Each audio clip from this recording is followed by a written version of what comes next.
All right, guys, welcome to the Fire Sports Pod, where everything we got is hot. I'm your host, Zach Jackson, here with my co host, Irvin, right back at it again. We got our special guest on from Montclair State University, our professor, David Kaplan. I appreciate him coming on for the show on this Friday, right before the semester ends.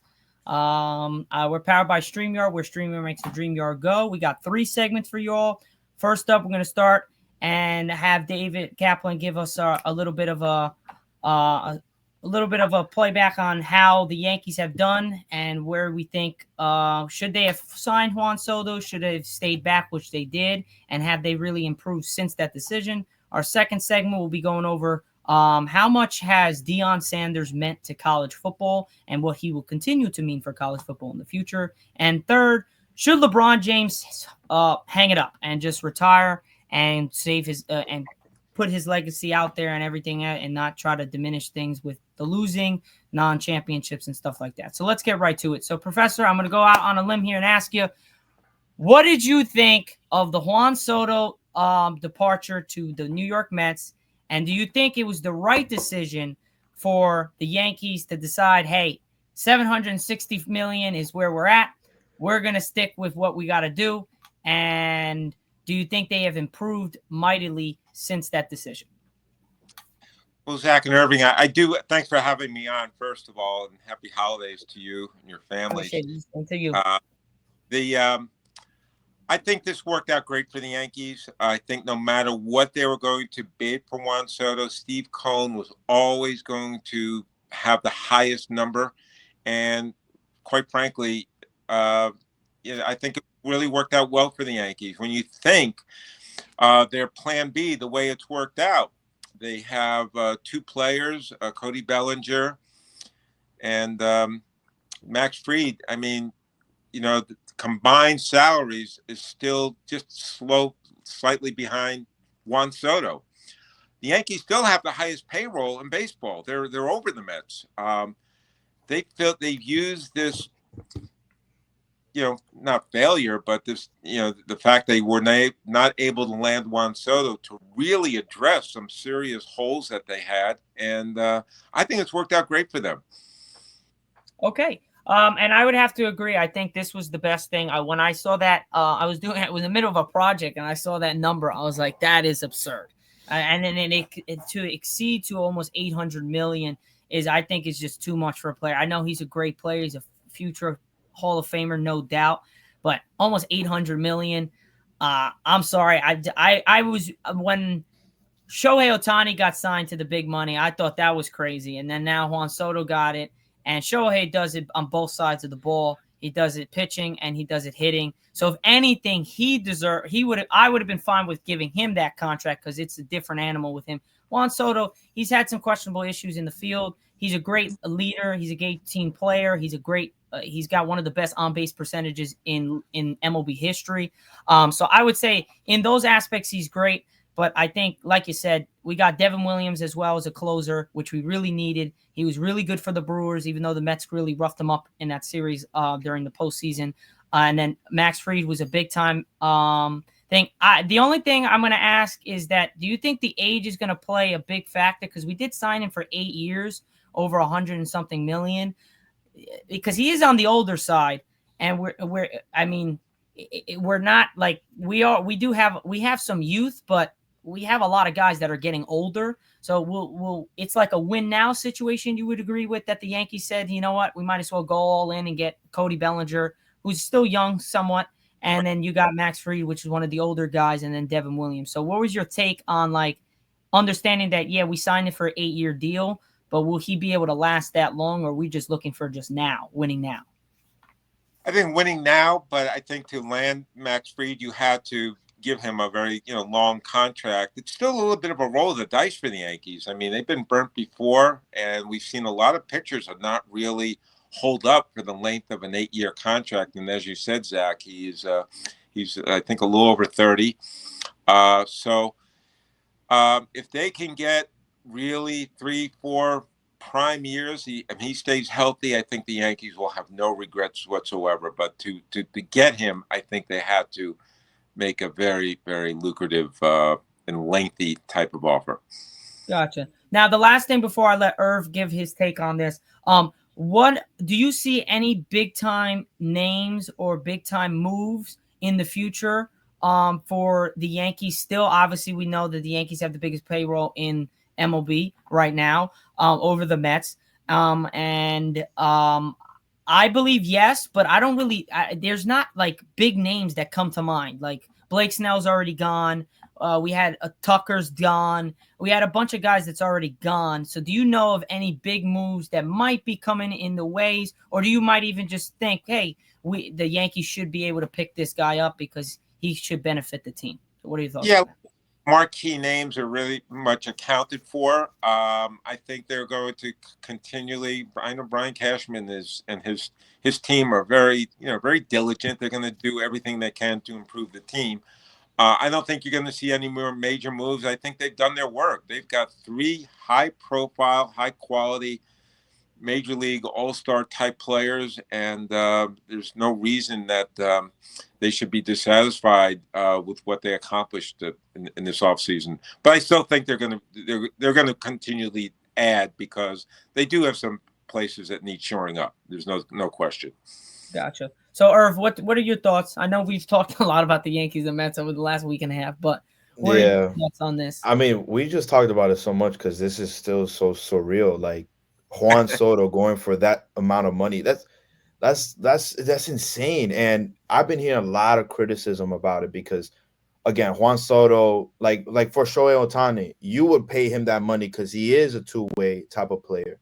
For Juan Soto, he has a lot of criticism for his outfield work. So for him to be paid that much money just for his hitting, I don't know. I don't think that was the right move for the Nets. I think it was an overpaid move. You So, know, there's some intangibles here as well, though. Think of all the buzz and excitement that this signing has created for the Mets. Their ticket sales are just soaring. There's just mhm, so much excitement right now around this team, and after what the Mets have been through under very frugal ownership, this is just a real statement saying that we're back and we're going to beat anybody in terms of getting the best players. Um, mhm. did they overpay for them? Of course they did. But I think psychologically, this is a major boost for the Mets and their fans. Especially after they reached their conference finals against the Dodgers. You know, Right. by them reaching that goal, I feel like Mets fans are now hoping that they could now surpass maybe the Dodgers because they made it that far, and if the ball was going their side, maybe the Mets could have done an upset. Maybe they could have Yeah, beaten the Dodgers, but games of World Series. So mhm. not like that in the lineup. I don't know if they're going to keep Alonso or not, but boy, they have a very formidable lineup with Juan Soto in there.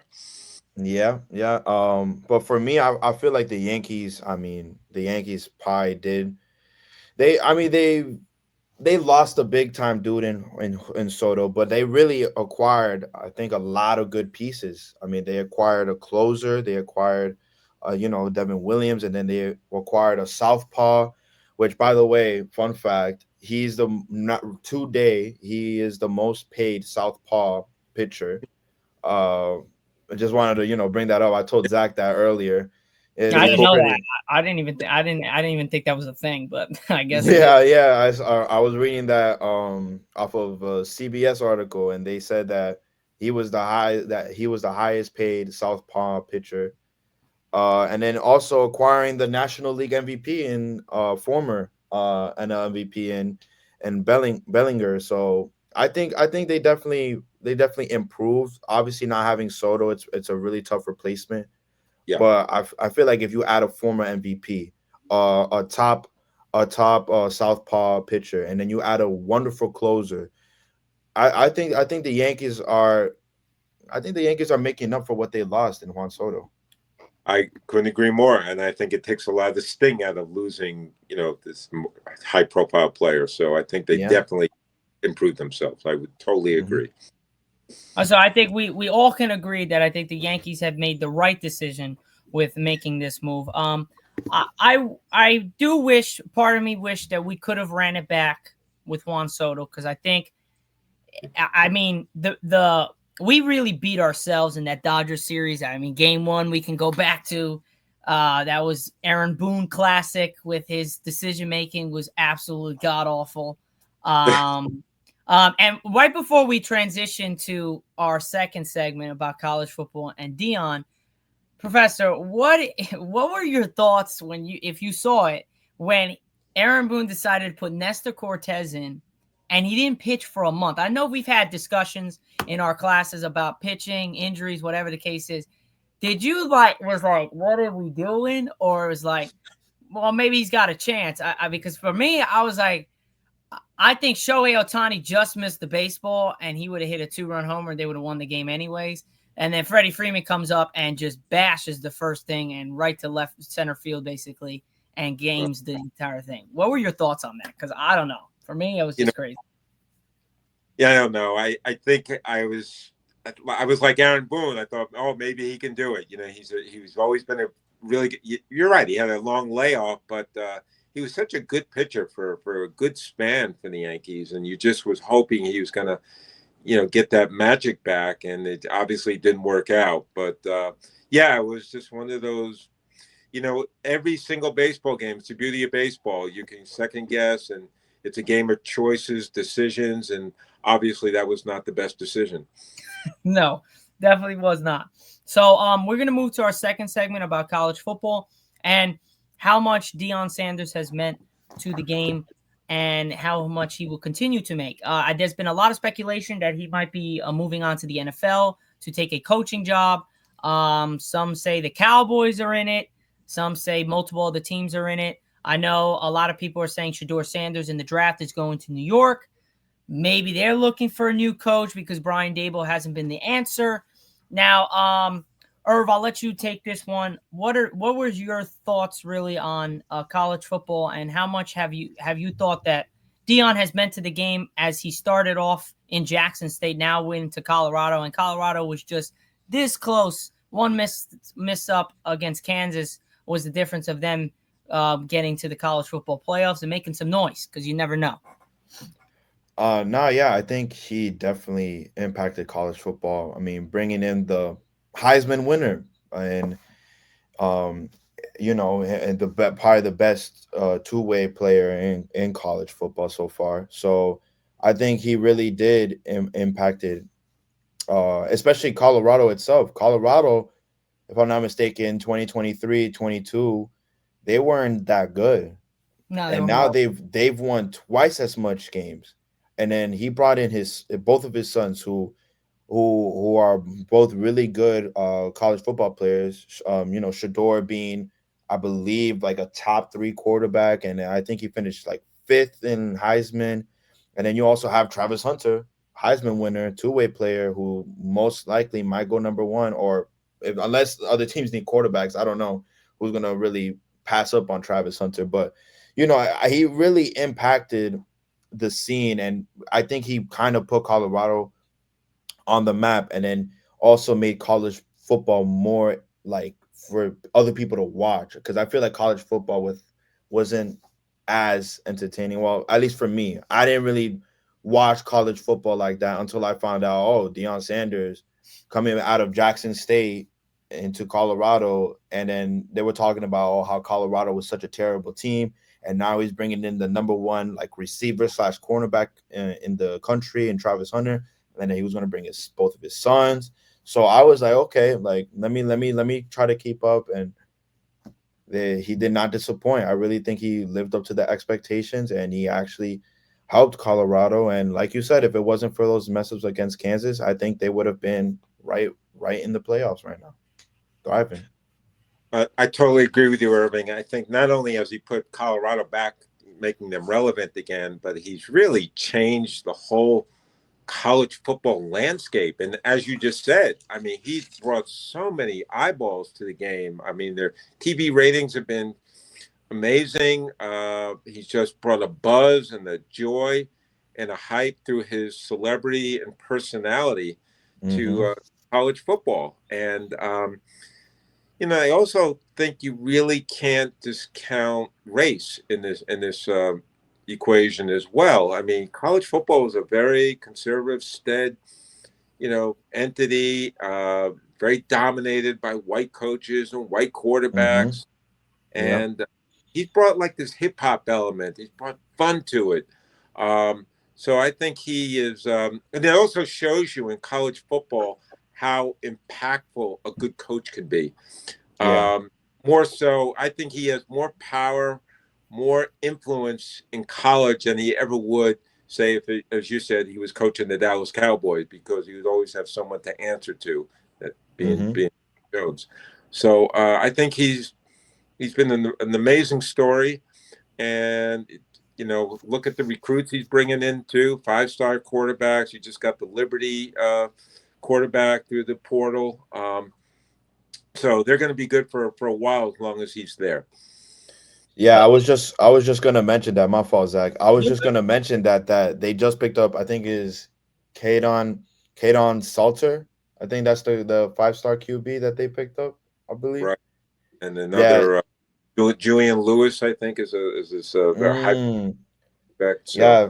So I feel like they're the only reason why these quarterbacks are joining Colorado is because they saw how Shador thrived, and they saw how he thrived under Deion Sanders. So I think yeah, like I said, I think he really impacted college football, and that's why 5-star recruits, 5-star talents are going to Colorado. down. I would definitely agree. Because really the transfer portal was a big thing, but it felt like Dion really put it on the map, like really put it on the map. Because I remember after the first year at Colorado, or his first year going to Colorado, he went into transfer portal and literally almost cut the entire team. Like he said, "All right, you guys are not good enough. I'm going into transfer portal. I'm getting everybody." So he went and got everybody known to name, and he was able to build his own team. Exactly, It's just through the portal. So he's really kind of ahead of the game. He also treats his players like professionals, which they are. exactly. They're all paid. So he's really, and he brings that professional mindset to his job. So I think he is really preparing these kids if they want to, just like Bill Belichick will in North Carolina. If they have eyes towards an NFL career, who better to learn from than a guy who's been there? And Deion has certainly, been there at the highest levels. So since we're on the topic of Bill Belichick, before we transition into our third and final segment, I wanted to ask, what was your thoughts on that? You think, because personally, I personally don't think Bill Belichick is going to go to recruit a kid's house and say, Right.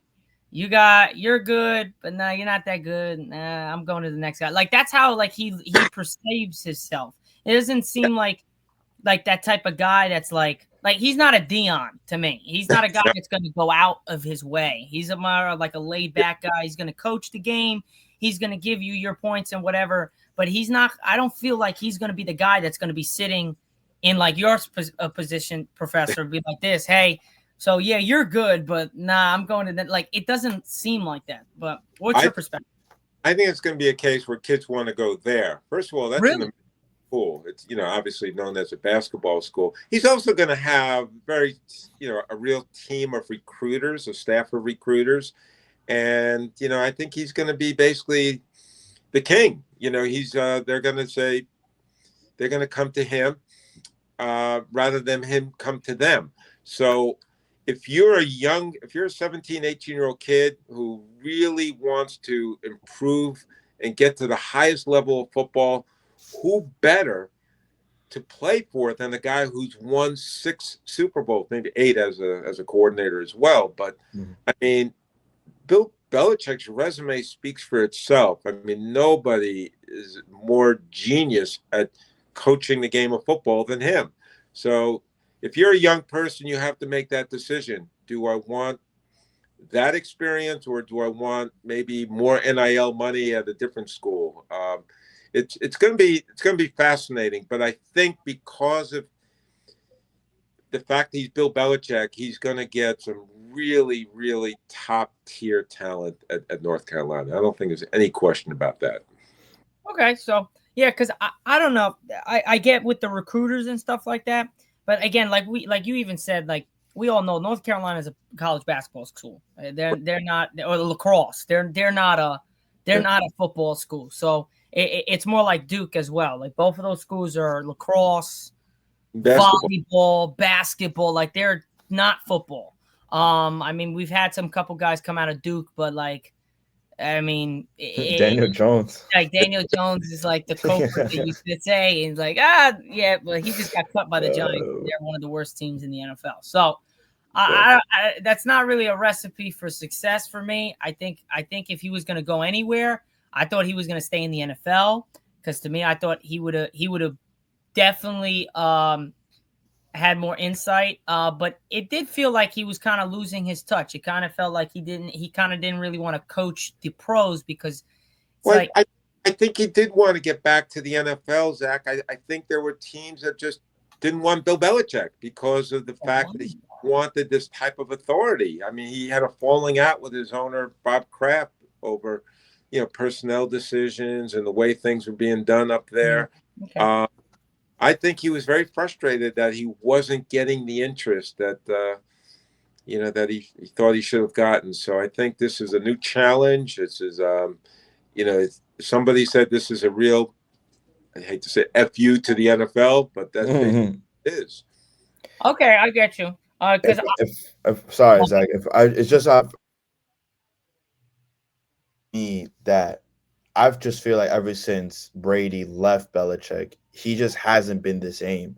I don't think like him with I believe Point. What's his name? Mac Jones. Yeah. Do anything with it. I just feel like they were trying to get something started, but it was just not the same feeling. So then I feel like what NFL executives or owners, when they see Bill Belichick, the only thing that they see is, oh, he only clicks with one person. That's just my opinion, though. That I just feel like I get it. His resume speaks for itself. He's been legendary, but all of those Super Bowls, besides the other two with, but when he was head coach, those Super Bowls, they were just with Tom Brady. Right. He hasn't won it like without Tom Brady. So I feel like he did lose his touch in the NFL. And I feel like NFL teams are seeing that, and that's why I feel like he just moved down into an unknown school, like not unknown school, but a school that's not really known for their football. I feel like, and like you said, he's going to attract 5-star recruits. He's going to attract a lot of kids going into this next season, and I believe we talked about this in class that he's going to be on TV. They're going to have him on TV. They're going to have a documentary about this, and it's either going to be the biggest fallout in like Bill Belichick's history, or it's going to be a humongous upside, just like how Deion was in Colorado. So you just got to wait and see. It's going to be fascinating to watch. It really will be. Mm-hmm. Yeah, I can't wait to see one of my first. I've seen North Carolina play, but it would be nice to see them now consistently play on television. So that's what happens when you sign Bill Belichick. But for our final segment, Professor, we're going to go into, should LeBron James hang it up for good? Personally, I think he is still playing at a level that he really doesn't need to retire. I mean, just a couple days ago, he dropped 39 points in a triple-double. Oh, no, I think last week. And then he had the hiatus of came back. And then he came back. And then just last night, he turned the clock back to 2016. He chased down the Sacramento Kings guard, blocked it off the glass, went down the whole town, went down the court, and reverse laid it. So I don't think he needs to hang it up. But a lot of people are saying because of his legacy, if he just keeps losing and there's no like actual winning and he's not getting close to the finals, or not getting in the finals, is there really a point in doing it? Obviously, we know he wanted to play with his son Bronny. Now Bryce is on the way. He's only 2 years out. So will we see him play? I said from last year, at the beginning of last year, he'll play around another 3 years. So this was this year, and then another 2 more years, and that will give him his chance to play with his second son, Bryce. And then I think after that year, he has his farewell tour, and then he hangs it up.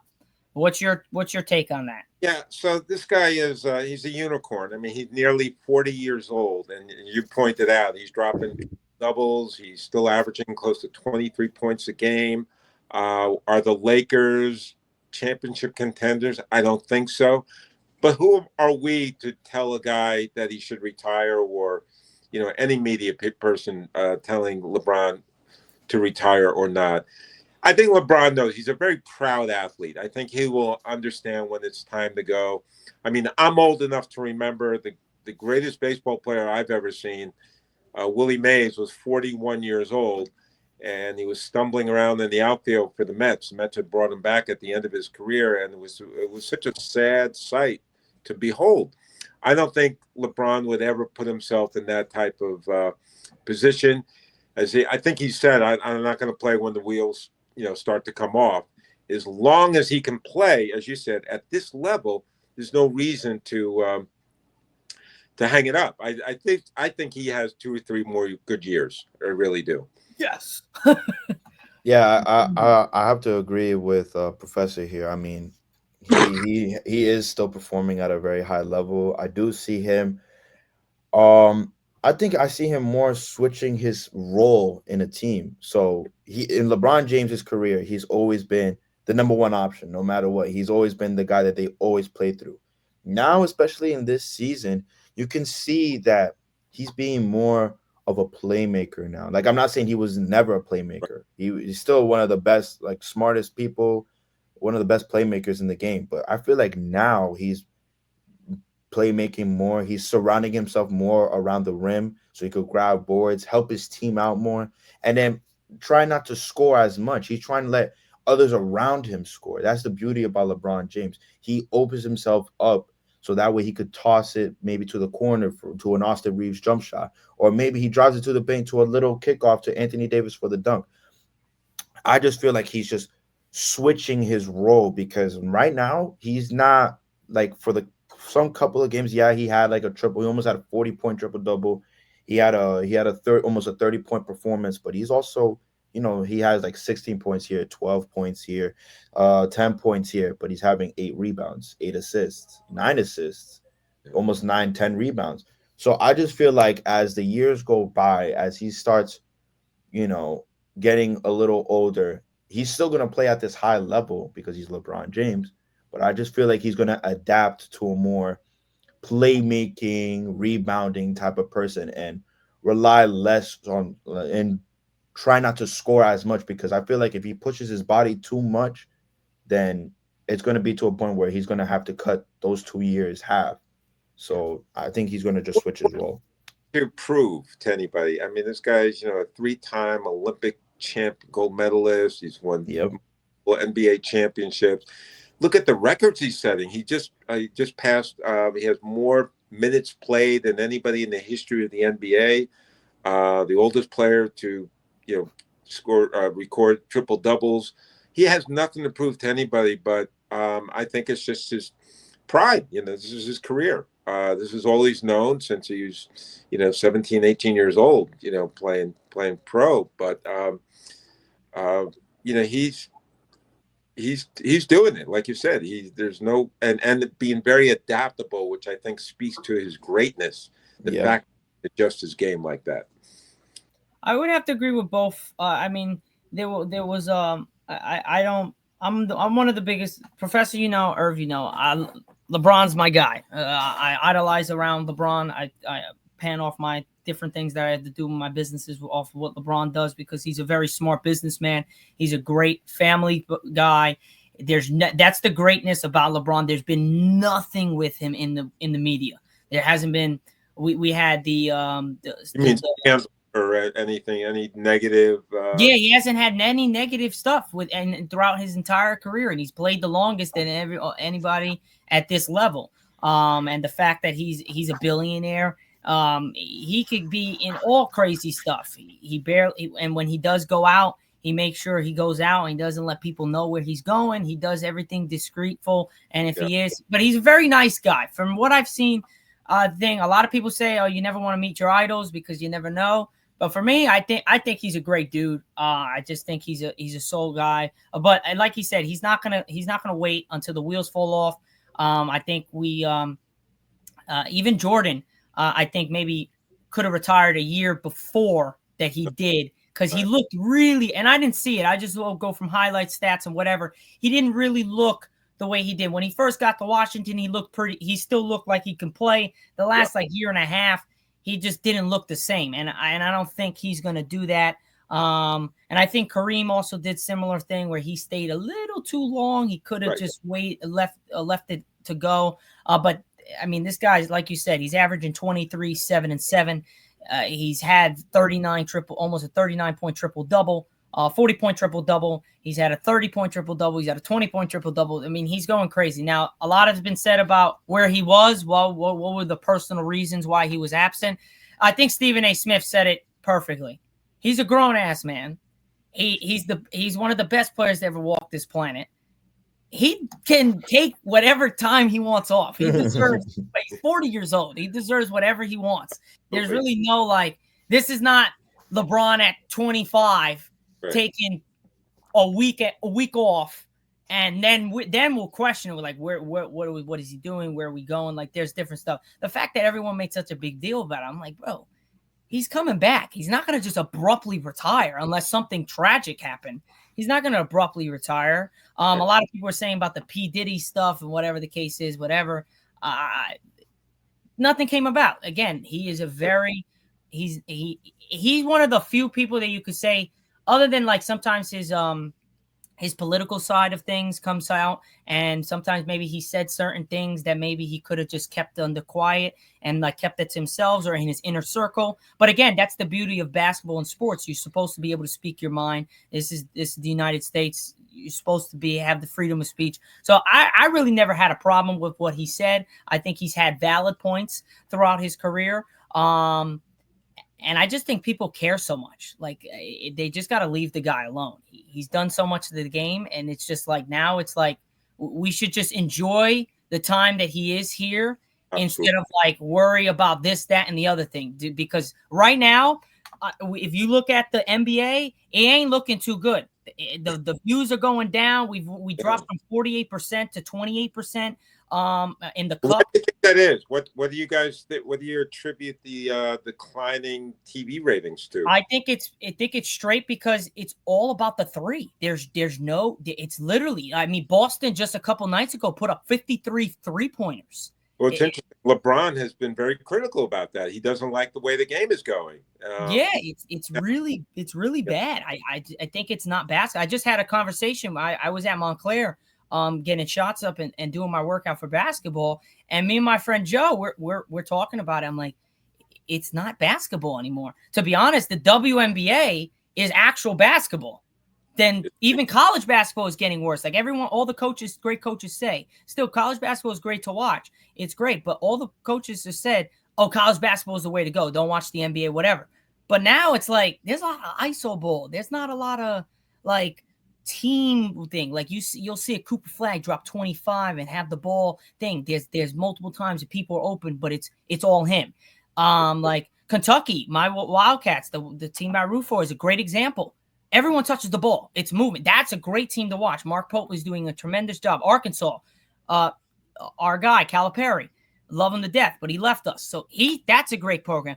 But even Duke with the new coach is a lot of ISO. There's not a lot of things. WNBA is great. I mean, you have your Caitlin Clarks of the world. You have the Sabrina Ionescu's. You have your Brianna Stewart's. You have your Aja Wilsons. But they move the ball. They'll have 19 and 10 assists and 5 rebounds. It's real basketball. You don't have the athleticism, I understand. But the fact of the matter is, you want to watch actual basketball, watch the WNBA. It's why it's been watched so many times. So that's my personal opinion. Couldn't agree more with you. I'm a big WNBA fan.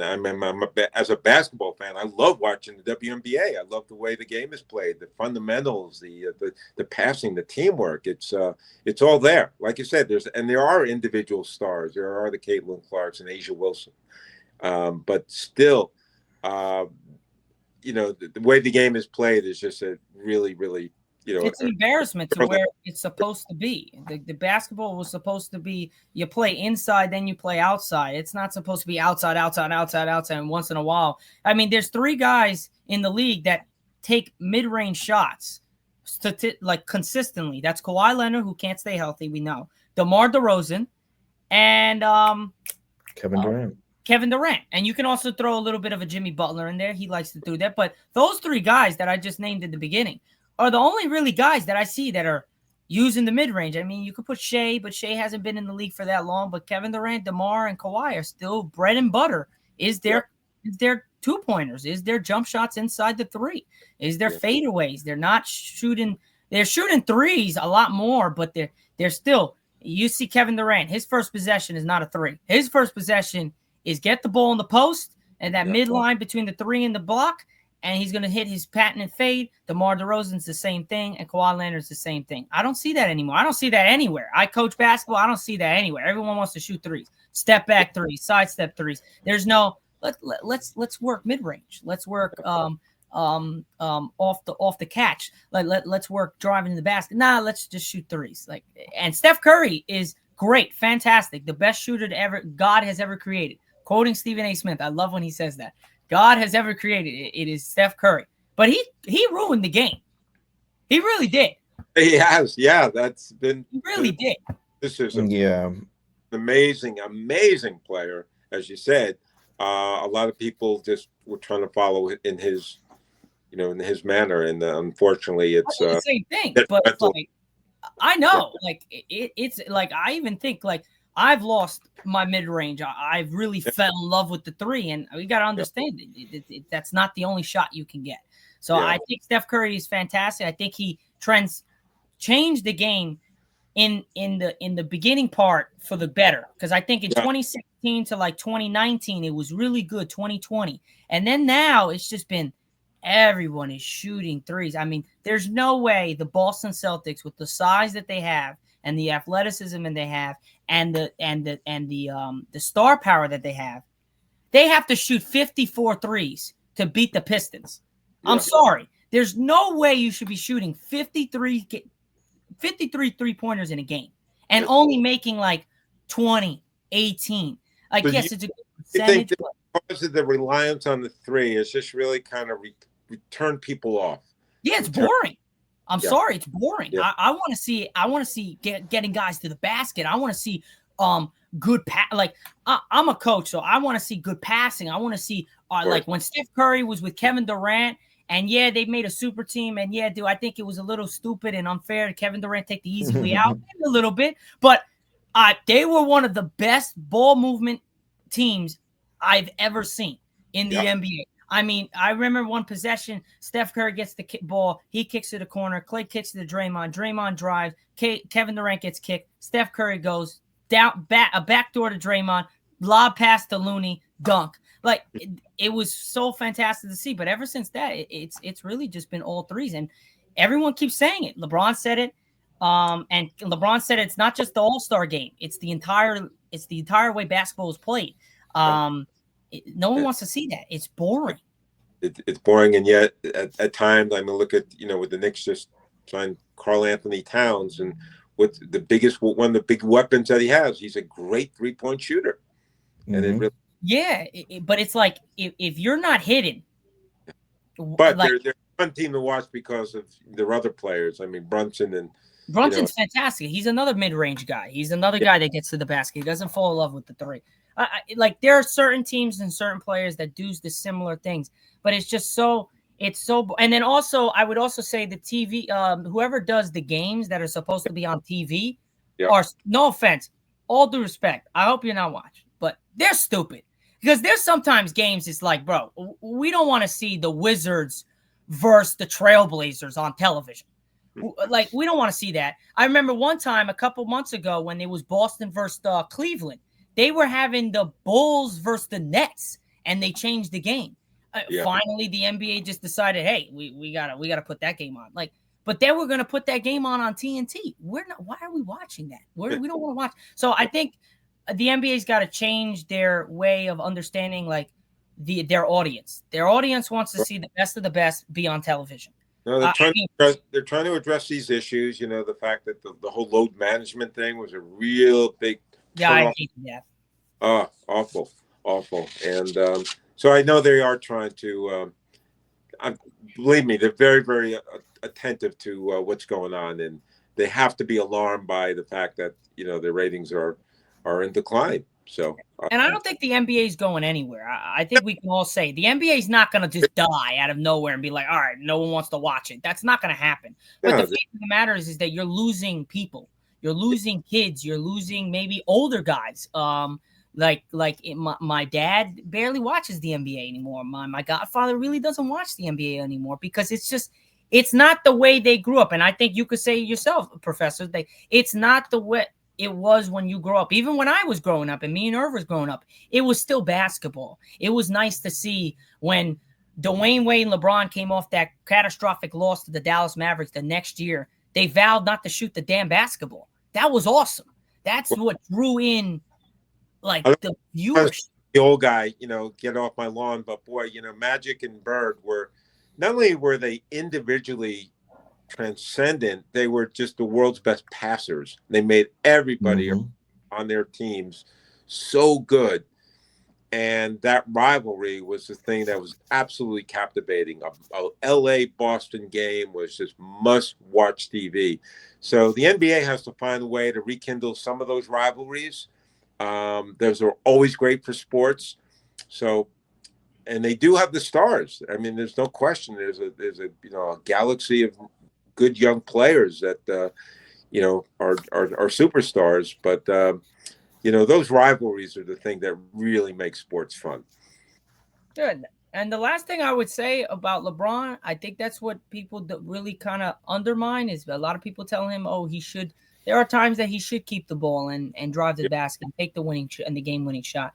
But people don't understand. Like, he's trying to make his team better because in the moments in the postseason and in the finals, if they're in that spot and they haven't dealt with failure during the season, the chances of him making that is very slim to none because he's not in that situation. So I think that people have to understand that, yeah, LeBron likes to pass the ball a lot. Sometimes he makes the bad decision to pass the ball. But because he trusts his teammates, and that's the ultimate team player. If you can trust in your teammates and you can trust in the system and what's put out there for the coach, then you did what you had to do. Now, if they don't execute, they don't execute. That's not your problem. You know what I mean? I don't think the Lakers really have the talent to contend, but he's going to do his part. He's going to do everything he can to make everybody around him better. I mean, look at his tracker. He brought out the best in Kyrie Irving. I mean, as Kyrie Irving won it was after he left LeBron. So it's just he's an amazing player, and I agree with you, Zach. We should appreciate him, and just be very fortunate that we're here to watch one of the greatest ever do his thing. Yeah, Irv, I'll let you have the last couple minutes, and then we'll get off. Just like we all agree, just valuing LeBron James, just the way that he is now, especially since he's now adapting into a new form or a new play style, which he's playmaking the ball, and then you add a little bit of rebounding as well, because scoring right now, I just feel like he's not trying to push his body to the limit because he knows at the age, father time will catch up. And it's slowly you can see that he's scoring less. He's letting AD, who in the beginning in the beginning of the season, he was already a top 3 MVP. I think he actually led the MVP the first 10, 15 games. So I think he's giving that scoring role more to AD. And then I feel like right now, I could agree maybe the Lakers aren't necessarily contenders yet, but I would never count them out only because it was the same thing with LeBron against the Warriors that one year where he came back and he beat them in 2016. So I wouldn't count LeBron out. Yeah, I mean, it is obviously a humongous age difference in those two times because he was at his prime and right now he's closing in on the end of his prime, but I just feel like LeBron is just gonna adapt better, and he's just gonna make everyone around him better. And I think he'll be good. He'll be solid for a good 2 to 3 years if he continues to evolve and adapt into this new defensive, rebounding, playmaking type of player. Totally agree. And the last thing I would say, the fact that we're still saying that it's almost the end of his prime is pretty ridiculous. Yeah, it's insane. NBA players are doing what he's doing at 40. There's none. There's none. D Wade retired like way before LeBron, and LeBron was, I think, was just starting his career in Los Angeles when D Wade retired. So it's crazy how he's surpassing all of these people who are younger than him and have retired. Yeah, it's ridiculous. But again, guys, that is pretty much it for the show. I appreciate all the support out there. Again, appreciate Professor David Kaplan to coming on and joining us to the show on this Friday on December 20th. Again, Irv, as always, appreciate you all that you do. I'm going to give a shout out to my brother Logan. He's turning 14 today. It's his birthday, so happy birthday to Logan out there. Happy birthday. I'll be seeing you in a little bit. But again, guys, that's pretty much it for season 6, episode number 9 here on the Fire Sports Pod. We are powered by StreamYard, where StreamYard makes the dream yard go. I'll catch you guys on Recap Monday, which that will be season 6, episode 10. And we're definitely going to have a lot to talk about on that show, so stay tuned. All right, guys, I'll see you. Peace out. Have a good rest of your weekend. Take care.